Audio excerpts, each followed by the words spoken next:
Nous continuons notre lecture du livre de Job. Nous commençons une nouvelle partie qui va comme faire une pause entre les plaintes de Job et la réponse à venir de Dieu qui va lui dévoiler la sagesse. Cette pause dans laquelle nous sommes est ce qu'on appelle le discours d'Éliou.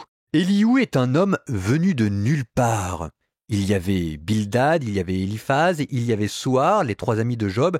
Celui-ci n'a pas été introduit, on nous le présente comme étant un Judéen, Éliou, fils de Barakel, le bouzide du clan de Ram.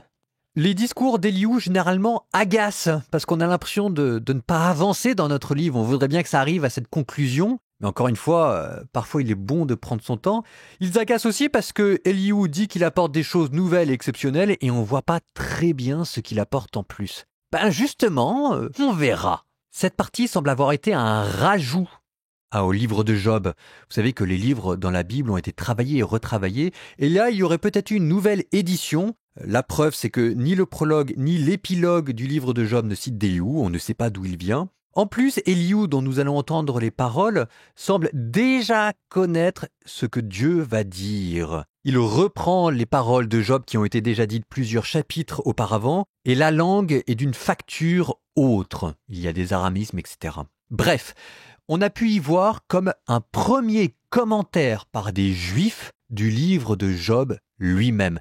Il y avait des choses dans le discours entre Job et ses amis qu'on ne pouvait passer sous silence. Et il y avait aussi une manière particulière d'introduire les discours de Dieu qui vont venir.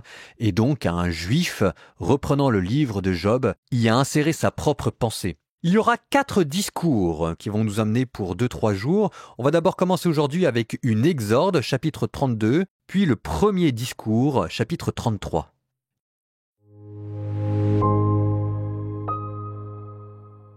Ces 3 hommes cessèrent de répondre à Job, puisqu'il était juste à ses propres yeux. Alors s'enflamma la colère d'Éliou, fils de Barakéel, le bouzite du clan de Ram. Envers Job s'enflamma sa colère, parce qu'il prétendait avoir raison contre Dieu. Sa colère s'enflamma envers ses 3 amis aussi, parce que ceux-ci n'avaient pas trouvé de réponse pour donner tort à Job. Éliou avait attendu pour s'adresser à Job, parce qu'ils étaient plus âgés que lui, mais quand Éliou vit que ces 3 hommes n'avaient plus de réponse à la bouche, sa colère s'enflamma. Éliou, fils de Barakel le Bouzi, prit la parole et dit « Je suis jeune, moi, et vous êtes des anciens. C'est pourquoi, intimidé, je craignais de vous manifester mon savoir. Je me disais, il faut que l'âge parle, et que le nombre des années fasse connaître la sagesse. Mais en réalité, c'est l'esprit dans l'homme, le souffle du puissant qui le rend intelligent. Les plus âgés ne sont donc pas les plus sages, et ce ne sont pas les vieillards qui discernent le droit. C'est pourquoi je vous dis, écoutez-moi, je veux, moi aussi, manifester mon savoir. Voici. Je comptais sur vos paroles, je prêtais l'oreille à vos raisonnements, tandis que vous cherchiez des mots. Sur vous, je fixais mon attention, et voici que nul n'a réfuté Job. Aucun de vous n'a répondu à ses déclarations. N'allez pas dire, nous avons trouvé la sagesse, et Dieu seul le confondra, non un homme. Ce n'est pas contre moi qu'il a ligné les mots, et ce n'est pas avec vos paroles que je lui répliquerai. Stupéfaits, ils n'ont plus répondu. Les mots leur ont manqué. Vais-je attendre, puisqu'ils ne parlent pas et se sont arrêtés et ne répondent plus? Je répondrai pour ma part, moi aussi. Je manifesterai, moi aussi, mon savoir, car je suis rempli de paroles. Un souffle intérieur me contraint. C'est en moi comme un vin sous pression, comme des outres neuves qui vont éclater. Parler me soulagera. J'ouvrirai les lèvres et je répondrai. Je ne prendrai le parti d'aucun et je ne flatterai personne, je ne sais pas flatter. En un rien de temps, mon Créateur m'emporterait. Je t'en prie, Job, écoute donc mes discours. À toutes mes paroles prête l'oreille. Voici que j'ouvre la bouche. Ma langue forme des mots dans mon palais. C'est la droiture de mon cœur que j'exprime, et mes lèvres disent clairement ce que je sais. L'Esprit de Dieu m'a créé. Le souffle du puissant me fait vivre. Si tu le peux, réplique-moi. Argumente devant moi. Prends position. Vois, pour Dieu je suis ton égal. D'argile j'ai été façonné moi aussi. Ainsi, tu n'auras de moi ni terreur ni épouvante, et ma main ne pèsera pas sur toi.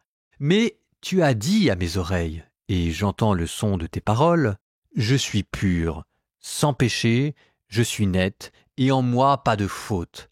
Or, Dieu invente des griefs contre moi, il me tient pour son ennemi, il fixe mes pieds dans des blocs de bois, il observe toutes mes démarches. Eh bien, te répondrai-je, en cela, tu n'as pas raison, car Dieu est plus grand que l'homme. Pourquoi lui cherches-tu querelle, sous prétexte qu'il ne rend compte d'aucun de ses actes? C'est que Dieu parle une fois, 2 fois, sans qu'on l'y prenne garde. Dans un songe, dans une vision nocturne, quand tombe une torpeur sur les hommes et qu'ils sont assoupis sur leur lit, alors il leur ouvre l'oreille et leur adresse des sommations, pour détourner l'être humain de ses œuvres et pour prémunir le héros de l'orgueil. Ainsi il préserve son âme de la fosse, sa vie du passage au chenal de la mort. Sur son lit, l'homme est corrigé par la douleur, quand ses os ne cessent de s'entrechoquer. Sa vie lui donne le dégoût du pain, il perd l'appétit pour les mets délicats. Sa chair dépérit à vue d'œil et ses os qu'on ne voyait pas deviennent saillants. Son âme approche de la fosse et sa vie des exterminateurs. S'il y a près de lui un ange, un interprète, un seul entre 1000, pour signifier à l'homme son devoir, s'il le prend en grâce et demande à Dieu « Exempte-le de descendre dans la fosse, j'ai trouvé une rançon pour sa vie », alors sa chair retrouve la fraîcheur de sa jeunesse. Il revient au jour de son adolescence. Il implore Dieu et Dieu se plaît en lui. Avec allégresse, l'homme voit la face de celui qui le restaure en sa justice. Il chante devant les hommes en disant « J'avais péché, j'avais perverti le droit, et je n'ai pas eu ce que je méritais. Il a épargné à mon âme de passer par la fosse, et mon être contemple la lumière. » Voilà ce que fait Dieu, 2 fois, 3 fois à l'égard de l'homme, pour ramener son âme de la fosse, pour l'illuminer de la lumière des vivants. Sois attentif, Job. Écoute-moi, tais-toi, c'est moi qui parlerai. Si tu trouves des mots, réplique-moi. Parle, car je voudrais te donner raison. Sinon, toi, écoute-moi. Fais silence, que je t'enseigne la sagesse.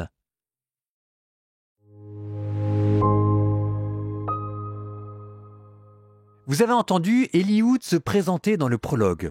Élihoud n'est pas content. Et c'est la différence entre Job ou Bildad, Eliphaz ou Soar. Élihoud n'est pas content tout court.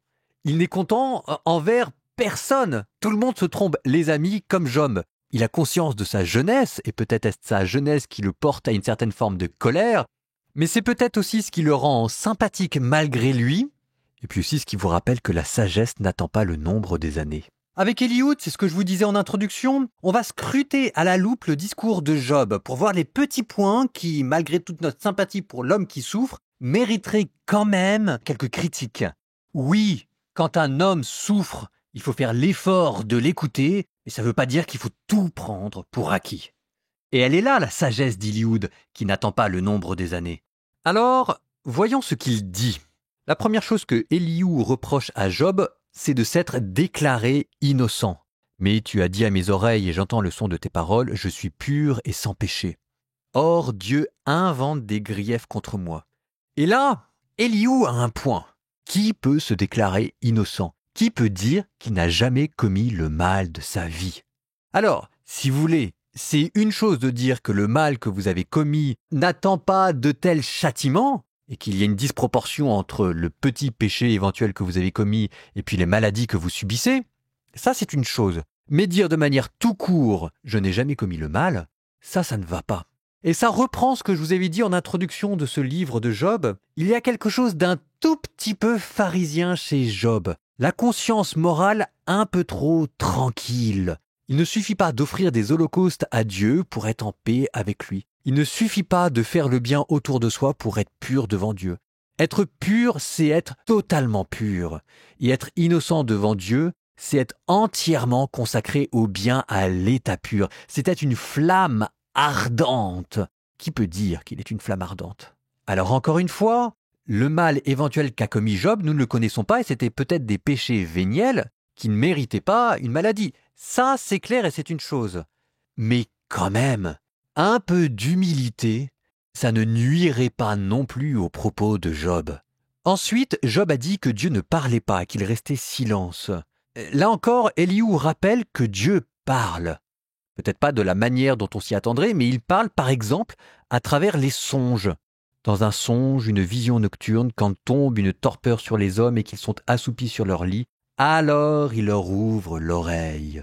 Donc il n'est pas vrai que Dieu ne parle pas tout court. Et Job aurait pu rappeler que de temps en temps, Dieu nous parle à travers des songes, ou à travers des signes, ou tout ce que vous voulez, mais en fait le problème c'est que Job attend de Dieu qu'il parle d'une certaine manière, soit en enlevant directement son châtiment, soit avec un coup de baguette magique en faisant des miracles. Mais on n'est pas là pour dire à Dieu comment il doit parler.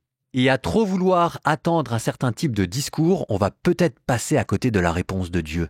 Les songes, c'est déjà beaucoup plus subtil et délicat, mais néanmoins ça existe comme réponse de Dieu. Autre manière de parler, les anges. Verset 23, « S'il y a près de lui un ange, un interprète, un seul entre mille pour signifier à l'homme son devoir. » Voici ici quelle semble être la pensée. Dieu parle à l'homme. Par exemple, il le corrige en lui envoyant la souffrance, ce que Job connaît, et cette souffrance est déjà une expression de la part de Dieu. Sauf que les amis de Job disaient de manière trop rapide que cette souffrance voulait dire quelque chose de très précis, que la souffrance de Job voulait dire que Job était injuste et qu'il avait commis le mal. Et là, ce que Élihu dit, c'est que la souffrance est bien un message de Dieu, mais c'est un message caché, qu'il doit être interprété. Et qu'il faut trouver un interprète pour expliquer le sens profond de ce que vit Job.